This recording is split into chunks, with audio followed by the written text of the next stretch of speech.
Hello, dear students. Welcome to this one last session in the unit Pointers and Structures. In this session, we are going to discuss about one of the special derived data type, that is enum.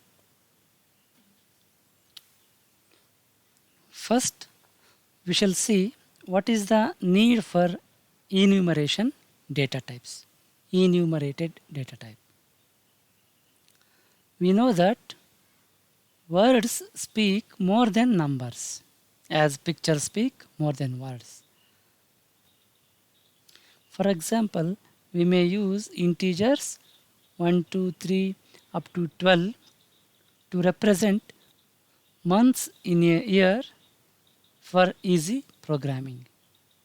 It is more readable and understandable if we replace these numbers by some meaningful and descriptive names, such as January, February, March, April, May, June, July, August, September, October, November, and December.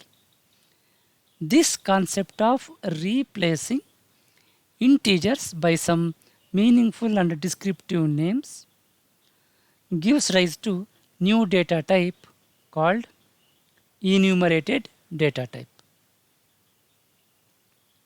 ಅಂದರೆ ಈ ನಂಬರ್ಸನ್ನು use ಮಾಡೋದ್ರ ಬದಲಾಗಿ some meaningful ನೇಮ್ಸನ್ನು use ಮಾಡ್ತೀವಿ ಆ ಪ್ಲೇಸಲ್ಲಿ.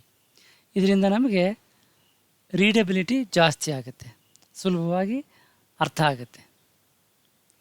Values ಅದೇ ಇರುತ್ತೆ, but names ನಾವು ನಮಗೆ ಅನುಕೂಲ ಆಗುವಂಥ ಹೆಸರುಗಳನ್ನು ಯೂಸ್ ಮಾಡ್ತೀವಿ. Now let us see what is enumerated data type in C and what is the syntax of this data type. Enum in C is also known as the enumerated type. An enumerated data type is a user-defined data type which can take integer values from a list. These integer values are replaced by some meaningful and descriptive names, so as to enhance the readability of the program.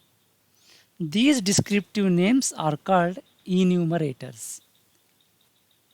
Here in this case, January to December, these names are called enumerators or enumerator constants because they are storing only constant values. ಅದಕ್ಕೆ ಅದನ್ನು ನಾವು enumerator constants ಅಂತ ಕರಿತೀವಿ. The syntax for enum is shown here. Here, enum is the keyword in C language which will be displayed in white color. Enum, tag name together represent the user-defined data type. Member 1, member 2 up to member n. These are integer constants but represented using descriptive names. ಹೆಸರು descriptive ಆಗಿರುತ್ತೆ, but ಅವು integer constant ವ್ಯಾಲ್ಯೂಸ್ನ represent ಮಾಡ್ತವೆ. These are called enumerator constants or enumerators. The list of these enumerators is called enumerators list. The members inside these braces are not variables. Instead, they are integer constants but represented using descriptive names. Here, compiler automatically assigns integer values 0 to member 1, 1 to member 2, 2 to member 3, like this. The subsequent members have the values 1, 2, 3 and so on. This is example. Here members are January, February and so on. January will store the value 0, February will store 1 and March 2 and so on. These are the integer constants but represented using descriptive names. ಅಂದರೆ ಒಂದು collection of ವ್ಯಾಲ್ಯೂಸನ್ನು ನಾವು use ಮಾಡ್ತಾ ಇದ್ದೀವಿ as same in the case of structure ಬದಲಿಗೆ ನಾವಿಲ್ಲಿ ಈ ನಮ್ಮನ್ನು ವರ್ಡನ್ನು use ಮಾಡಿದ್ದೀವಿ. ಈ ನಮ್ ಅದರ ಹೆಸರು ಮಂತ್ಸ್ ಅಂತ, ಅದರೊಳಗಡೆ ಎಲಿಮೆಂಟ್ಸು ಇದೆಲ್ಲವು. ಈ ಎಲಿಮೆಂಟ್ಸ್ ವ್ಯಾಲ್ಯೂಸು ಕಾನ್ಸ್ಟೆಂಟ್ ಆಗಿರುತ್ತೆ, ಬಟ್ ನಾವು ಅದಕ್ಕೆ ಡಿಸ್ಕ್ರಿಪ್ಟಿವ್ ನೇಮ್ಸಿಂದ ರೆಪ್ರೆಸೆಂಟ್ ಮಾಡ್ತಾ ಇದ್ದೀವಿ. Once we know how to define enumerated data type, the next question is how to declare the variables. The syntax of declaring the variables are shown here. enum, tag name, variables. Here enum tag name is the user defined data type. Variables are the list of identifiers separated by commas and terminated by semicolon.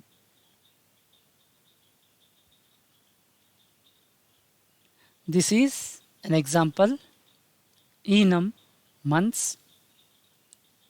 This definition includes 12 members January to December.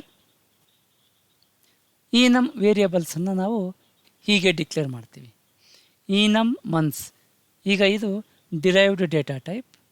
m1 m2 are the variables of this type. m1 ಮತ್ತು m2 same number of ಎಲಿಮೆಂಟ್ಸ್ಗೆ different ವ್ಯಾಲ್ಯೂಸನ್ನು store ಮಾಡ್ಕೋಬೋದು.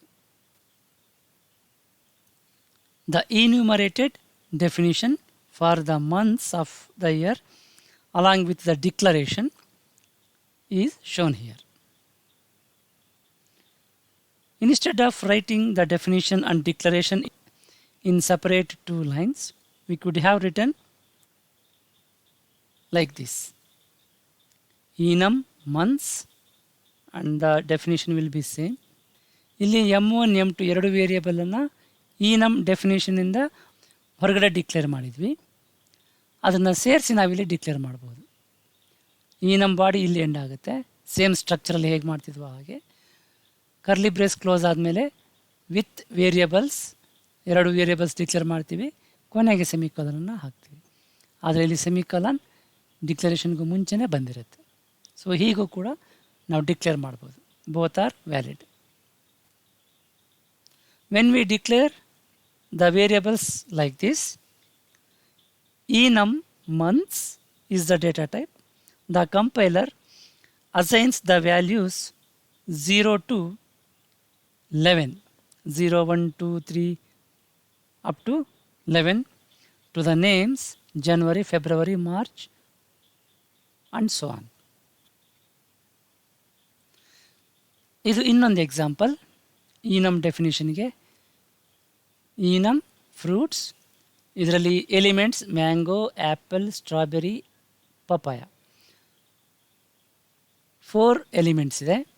ನೋಡಿ, ಈ descriptive names ಏನಿದೆ ಇವು meaningful ಆಗಿದ್ದಾವೆ, ನಮಗೆ ನೆನಪಿಟ್ಕೊಳ್ಳೋಕ್ಕೂ ಸುಲಭ ಆಗುತ್ತೆ.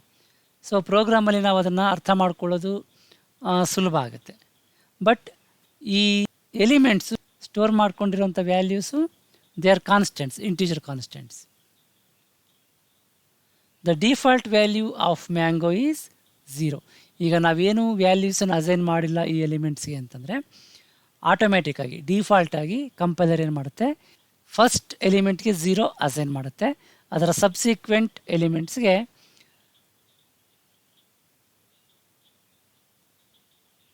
ಸೀಕ್ವೆನ್ಷಿಯಲ್ ನಂಬರ್ಸನ್ನು ಅಸೈನ್ ಮಾಡ್ತಾ ಹೋಗುತ್ತೆ. ಫಾರ್ ಎಕ್ಸಾಂಪಲ್ ಮ್ಯಾಂಗೋಗೆ 0, ಆ್ಯಪಲ್ಗೆ 1, ಸ್ಟ್ರಾಬೆರಿಗೆ 2 and papaya ಇದಕ್ಕೆ 3. If you want to change these default values, then we have to mention this explicitly. ಈ ಎಕ್ಸಾಂಪಲ್ ನಾವು ಗಮನಿಸ್ಬೋದು. enum ಫ್ರೂಟ್ ಸೇಮ್ ಡೆಫಿನಿಷನ್ನೇ ಇದೆ, ಸೇಮ್ ನಂಬರ್ ಆಫ್ ಎಲಿಮೆಂಟ್ಸ್ ಇದೆ. ಇಲ್ಲಿ ನಾವೇನು ಮಾಡ್ತಾ ಇದ್ದೀವಿ, ಈಚ್ ಆ್ಯಂಡ್ ಎವ್ರಿ ಎಲಿಮೆಂಟ್ಗೆ ವ್ಯಾಲ್ಯೂಸನ್ನು ಅಸೈನ್ ಮಾಡ್ತಾ ಇದ್ದೀವಿ ಎಕ್ಸ್ಪ್ಲಿಸಿಟ್ ಆಗಿ. Mango is equals to 2, apple is equals to 1, strawberry is equals to 5, papaya is equal to 7. ಹೀಗೆ ನಾವು ಇನಿಷಿಯಲೈಸ್ ಮಾಡಿದಾಗ ಈ ಪರ್ಟಿಕ್ಯುಲರ್ ವ್ಯಾಲ್ಯೂ ಸ್ಟೋರ್ ಆಗುತ್ತೆ. ನೋಡಿ, ಇದನ್ನು ನಾವು ವೇರಿಯಬಲ್ ಅಂತ ಕರೆಯೋ ಹಾಗಿಲ್ಲ. ಮ್ಯಾಂಗೋ, ಆ್ಯಪಲ್, ಸ್ಟ್ರಾಬೆರಿ, ಪಪಾಯ ಇವು ವೇರಿಯಬಲ್ಸ್ ಅಲ್ಲ, ಇವು ಕಾನ್ಸ್ಟೆಂಟ್ಸ್. ಹೆಸರನ್ನು ನಾವು ಆಗ ಯೂಸ್ ಮಾಡಿದ್ದೀವಿ ಅಷ್ಟೇ. ಸೊ ಈಗ ಈ ಮ್ಯಾಂಗೋ ವ್ಯಾಲ್ಯೂ 2 ಆಗುತ್ತೆ, ಆ್ಯಪಲ್ 1 ಆಗುತ್ತೆ, ಸ್ಟ್ರಾಬೆರಿ 5 ಆಗುತ್ತೆ, ಪಪಾಯ 7 ಆಗುತ್ತೆ. ಯಾವಾಗ ನಾವು ಒಂದು ವೇರಿಯಬಲ್ ಅಂತ ಕರಿತೀವಿ, ಈ ನಮ್ಮ ವೇರಿಯಬಲನ್ನು ಈ ಡೆಫಿನಿಷನ್ ಮುಗಿದ ಮೇಲೆ ಡಿಕ್ಲೇರ್ ಮಾಡ್ತೀವಲ್ವ, M1 M2 ಅಂತ ಲಾಸ್ಟ್ ಸ್ಲೈಡಲ್ಲಿ ನಾವು ಏನು ನೋಡಿದ್ವಿ, ಆಗ ಅದು ವೇರಿಯಬಲ್ ಆಗುತ್ತೆ. ಸೊ ನಾವು ಎಕ್ಸ್ಪ್ಲಿಸಿಟ್ಟಾಗಿ ವ್ಯಾಲ್ಯೂಸನ್ನು ಇನಿಷಿಯಲೈಸ್ ಮಾಡದೇ ಇದ್ದರೆ ಅಥವಾ ಅಸೈನ್ ಮಾಡದೇ ಇದ್ದರೆ ಅದು ಡಿಫಾಲ್ಟಾಗಿ 0 ಇಂದ ಶುರು ಮಾಡಿಕೊಂಡು ವ್ಯಾಲ್ಯೂಸನ್ನು ಅಸೈನ್ ಮಾಡುತ್ತೆ. ಇಫ್ ಇನ್ ಕೇಸ್ ನಾವು ಎಲ್ಲದಕ್ಕೂ ಅಸೈನ್ ಮಾಡಲಿಲ್ಲ, ಮ್ಯಾಂಗೋಗೆ 2 ಅಂತ ಅಸೈನ್ ಮಾಡಿದ್ವಿ, ಆ್ಯಪಲ್ಗೆ 1 ಅಂತ ಅಸೈನ್ ಮಾಡಿದ್ವಿ ಅಂತ ಇಟ್ಕೊಳ್ಳಿ, ಸ್ಟ್ರಾಬೆರಿ ಮತ್ತು ಪಪಾಯಾಗೆ ಏನು ಇನಿಷಿಯಲೈಸ್ ಮಾಡಿಲ್ಲ, ಆಗ ಏನು ಮಾಡುತ್ತೆ ಕಂಪೈಲರ್, ಆ್ಯಪಲ್ಗೆ 1 ಕೊಟ್ಟ ಮೇಲೆ ನೆಕ್ಸ್ಟ್ ಇದನ್ನು ಫಾಲೋ ಮಾಡೋವಂಥ ಅಷ್ಟು ಎಲಿಮೆಂಟ್ಸ್ಗೆ ಸೀಕ್ವೆನ್ಷಿಯಲ್ ಆಗಿ ವ್ಯಾಲ್ಯೂಸ್ ಕೊಡ್ತಾ ಹೋಗುತ್ತೆ. ಇದು 1 ಆದರೆ ಸ್ಟ್ರಾಬೆರಿ 2, ಪಪಾಯ 3, ಇನ್ನೂ ಬೇರೆ ಎಲಿಮೆಂಟ್ಸ್ ಇದ್ದರೆ ಅದಕ್ಕೂ ಕೂಡ ಸೀಕ್ವೆನ್ಷಿಯಲ್ ನಂಬರ್ಸ್ನ ಕೊಡ್ತಾ ಹೋಗುತ್ತೆ. Unless explicitly we assign the values to these elements. ಇದೊಂದು ಎಕ್ಸಾಂಪಲ್ ಪ್ರೋಗ್ರಾಮ್. ಈ ನ್ಯೂಮರೇಷನ್ ಟೈಪ್ಗೆ ಒಂದು ಸಿ ಪ್ರೋಗ್ರಾಮ್ ಬರೆದಿದ್ದೀವಿ ಇಲ್ಲಿ. ಈ ನಮ್ ವೀಕ್ ಎಕ್ಸಾಂಪಲ್, ಅದರೊಳಗಡೆ ಎಲಿಮೆಂಟ್ಸು 7 ಎಲಿಮೆಂಟ್ಸ್ ಇದೆ, ಸಂಡೇ ಟು ಸ್ಯಾಟರ್ಡೆ. ನಾವು ಅದನ್ನು ಯಾವುದು ಇನಿಷಿಯಲೈಸ್ ಮಾಡ್ತಾ ಇಲ್ಲ. ಸೊ ಡಿಫಾಲ್ಟಾಗಿ 0 to 6 ವ್ಯಾಲ್ಯೂಸ್ ಅಸೈನ್ ಆಗಿದೆ. ಅದಕ್ಕೆ ಮೇನ್ ಫಂಕ್ಷನ್ ಒಳಗಡೆ ನಾವು ಈ ನಮ್ ವೀಕ್ ಅಂತ ಏನಿದೆ, ಈ ಟೈಪ್ನ, ಈ ಡೇಟಾ ಟೈಪ್ನ ಒಂದು ವೇರಿಯಬಲನ್ನು ಡಿಕ್ಲೇರ್ ಮಾಡ್ಕೊಂಡಿದ್ದೀವಿ. ಸೊ ಒಂದು ವೇರಿಯಬಲ್ ಡಿಕ್ಲೇರ್ ಮಾಡ್ತಾಯಿದ್ದೀವಿ ಟುಡೇ ಅಂತ, ಆಫ್ ಟೈಪ್ ಈ ನಮ್ ವೀಕ್. ಈಗ ಟುಡೇಗೆ ಒಂದು ವ್ಯಾಲ್ಯೂ ಅಸೈನ್ ಮಾಡ್ತಾಯಿದ್ದೀವಿ. ನೋಡಿ, ಅದು ಇಂಟೀಜರ್ ಕಾನ್ಸ್ಟೆಂಟ್ ಆಗಿಲ್ಲ, ಅದ್ರ ಬದಲಾಗಿ ಒಂದು ನೇಮನ್ನು ಅಸೈನ್ ಮಾಡ್ತಾಯಿದ್ದೀವಿ, ವೆಡ್ನೆಸ್ಡೇ ಅಂತ. ವೆಡ್ನೆಸ್ಡೇ ಅಂದ ಕೂಡಲೇ ಅದಕ್ಕೊಂದು ವ್ಯಾಲ್ಯೂ ಇರುತ್ತೆ, constant value 0, 1, 2, 3. So Wednesday value 3. Today ಅನ್ನೋ ವೇರಿಯಬಲಲ್ಲಿ 3 ಸ್ಟೋರ್ ಆಗುತ್ತೆ. ನಾವು ಪ್ರಿಂಟ್ ಮಾಡ್ತಾಯಿದ್ದೀವಿ ಡೇ %d, ಟುಡೇ +1. ಈ ವ್ಯಾಲ್ಯೂಗೆ +1 ಆ್ಯಡ್ ಮಾಡಿ ಪ್ರಿಂಟ್ ಮಾಡ್ತಾಯಿದ್ದೀವಿ. ಔಟ್ಪುಟ್ ಏನು ಬರುತ್ತೆ, 4 ಬರುತ್ತೆ. ಯಾಕೆಂದರೆ ವೆಡ್ನೆಸ್ಡೇಗೆ 3 ಇತ್ತು, ಅದು ಟುಡೇನಲ್ಲಿ ಸ್ಟೋರ್ ಆಗಿದೆ. So 3 + 1 that is 4. ಇದನ್ನು IDEನಲ್ಲಿ ಎಕ್ಸಿಕ್ಯೂಟ್ ಮಾಡಿ ನೋಡೋಣ.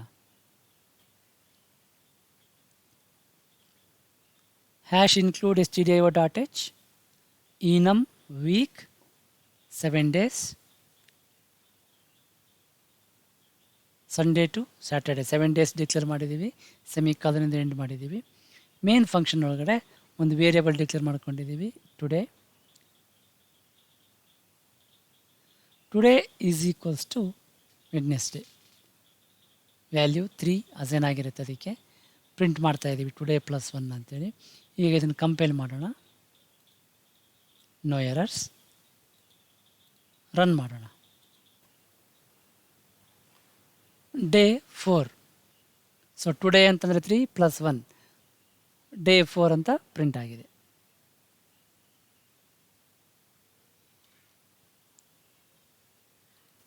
ಇದಿಷ್ಟು ಈ ನಮ್ ಡಿರೈವ್ಡ್ ಡೇಟಾ ಟೈಪ್ ಬಗ್ಗೆ.